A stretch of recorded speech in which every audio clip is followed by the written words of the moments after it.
चलो आगे क्या है अभी। इन्वेस्टमेंट तो हो गया है।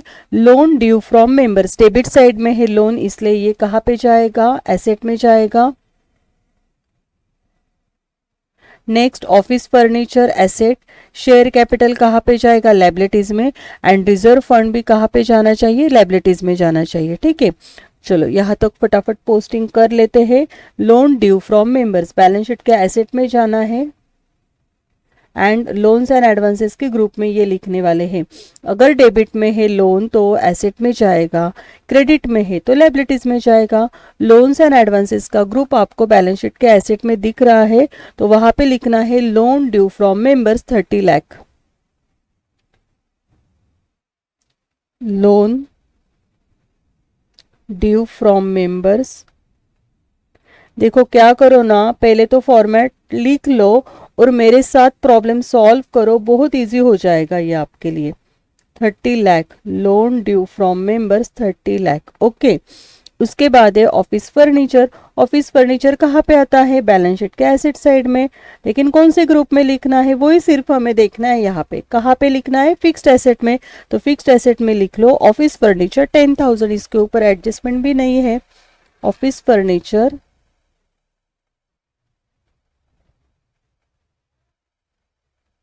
10,000। ओके, ऑफिस फर्नीचर के बाद था शेयर कैपिटल। शेयर कैपिटल ऊपर लायबिलिटीज में, शेयर कैपिटल यहाँ पे लिख लो। यहाँ पे हमेशा पहले ऑथराइज आता है, ऑथराइज कैपिटल, लेकिन आज वो हमारे पास नहीं है। एंड नीचे लिखना है आपको issued and subscribe capital. Okay, तो ट्रायल बैलेंस में जो है वो इशू एंड सब्सक्राइब कैपिटल है, वो यहाँ पे दिया है 7,50,000। एंड ऑथराइज कैपिटल हम लिख लेते हैं लेकिन डबल अंडरलाइन करते हैं क्योंकि वो टोटल में इंक्लूड नहीं होता है। ऑथराइज कैपिटल के बाद रिजर्व फंड था 35,000, वो रिजर्व फंड के ग्रुप में लिखना है लेकिन इनर कॉलम में, रिजर्व फंड 35,000। ओके, क्योंकि इसके ऊपर एडजस्टमेंट करते हैं 25% कंपलसरी प्रॉफिट रिजर्व फंड को ट्रांसफर करना होता है। अगर एडजस्टमेंट में है तो भी करेंगे, अगर नहीं है तो भी हमें वहां पे कंपलसरी एडजस्टमेंट करनी होती है, कंपलसरी वर्किंग करते ही हम उसका। ठीक है, ओके, चलो अभी डिविडेंड इक्विलाइजेशन रिजर्व लायबिलिटीज में रिजर्व फंड के ग्रुप में जाएगा। स्टाफ प्रोविडेंट फंड लायबिलिटीज में सेपरेट उन्होंने दिया है, स्टाफ प्रोविडेंट फंड वहां पे लिख लेंगे। डिपॉजिट फ्रॉम मेंबर्स, देखो क्रेडिट साइड है मतलब लायबिलिटीज में ही इसका डिपॉजिट का भी पोस्टिंग होना चाहिए, तो बैलेंस शीट के लायबिलिटीज में हम लिखने वाले हैं डिपॉजिट फ्रॉम मेंबर्स। और डिविडेंड का तो आपको अभी पता ही है, डिविडेंड उन्होंने 31,000 दिया है, तो बैलेंस शीट के लायबिलिटीज में अनपेड डिविडेंड के ग्रुप में हम ये लिखने वाले हैं। ओके, अभी इन सबका पोस्टिंग डिविडेंड इक्विलाइजेशन रिजर्व से लेके डिविडेंड तक पोस्टिंग कर लेते हैं। चलो बैलेंस शीट के लायबिलिटीज में आपको जाना है रिजर्व फंड के ग्रुप में, क्या लिखना है, सब टाइप के रिजर्व, सब टाइप के फंड्स आपके reserve fund and other funds के ग्रुप में आते हैं। तो यहाँ पे आपको लिखना है डिविडेंड इक्विलाइजेशन रिजर्व 20,000, कितना है 20,000 लिखो। रिजर्व फंड के नीचे एक लाइन लीव करनी है, यहाँ पे लिखना है dividend equalisation reserve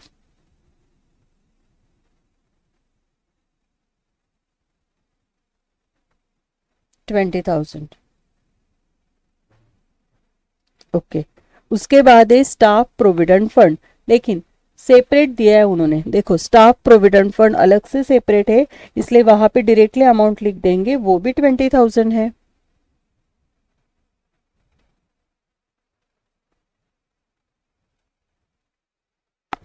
staff provident के फंड के बाद दिया है deposit from members, credit side में है तो एसेट में आपको डिपॉजिट का, सॉरी लायबिलिटीज में आपको डिपॉजिट का ग्रुप दिखेगा, वहां पे आपको लिखना है डिपॉजिट फ्रॉम मेंबर्स 22,48,000 लिखो यहाँ पे डिपॉजिट के, डिपॉजिट फ्रॉम मेंबर्स।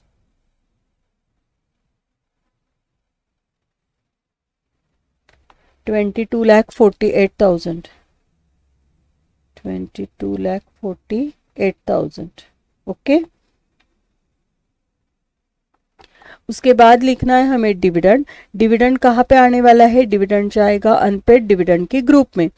मैंने आपको बताया है ये एडजस्टमेंट आती है एग्जाम में, तो यहाँ पे आपको एडजस्टमेंट से जो डिविडेंड आता है वो लेना है एंड उससे ट्रायल बैलेंस का डिविडेंड क्या करना है? माइनस करना है। अभी तो हमें पता नहीं एडजस्टमेंट में कितनी अमाउंट आने वाली है, लेकिन ट्रायल बैलेंस में डिविडेंड दिया है उन्होंने 31,000, लेकिन ये ट्रायल बैलेंस के डेबिट साइड में होना चाहिए, तो ही हम इसको लेस कर सकते हैं, माइनस कर सकते हैं, क्योंकि ये पेड होता है। एंड क्रेडिट साइड में अगर होता है तो वो पेएबल होता है, तो वो यहाँ पे माइनस नहीं करेंगे, डायरेक्टली उसको लिख देना है। ठीक है,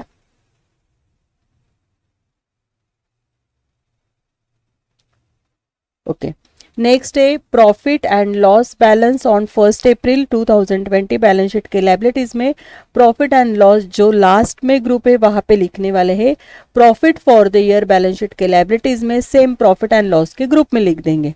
उसके बाद है interest on investment loan, credit side में है तो प्रॉफिट एंड लॉस के क्रेडिट साइड में हमें लिखना है interest on investment and loan. ठीक है, तो अभी प्रॉफिट लिख देंगे, प्रॉफिट फॉर द ईयर लिख देंगे एंड इंटरेस्ट ऑन इन्वेस्टमेंट हमें लिखना है।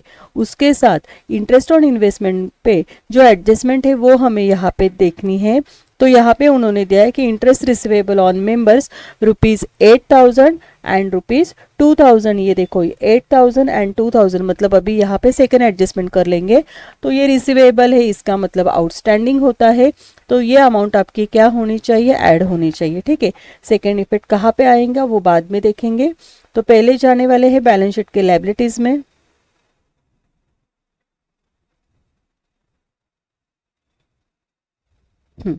बैलेंस शीट के लायबिलिटीज में आपको लिखना है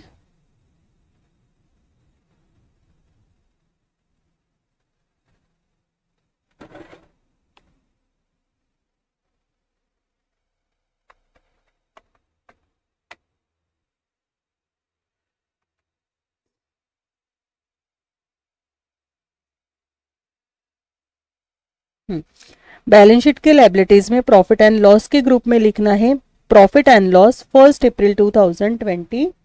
लिखो यहाँ पे profit and loss account 1 April 2020 and inner column में अमाउंट लिखनी है 23,000।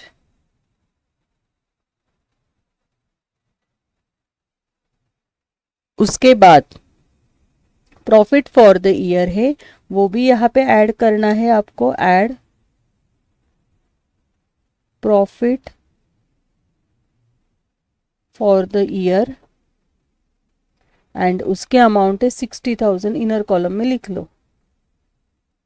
ठीक है, इसके ऊपर हम 25% प्रॉफिट कैलकुलेट करते हैं। ठीक है, उसके बाद क्या दिया है उन्होंने? Interest on investment and loan चाहिए, तो यहाँ पे कर लो 25%। ठीक है, एडजस्टमेंट आएंगी तब करेंगे, तो आप कंफ्यूज नहीं होंगे।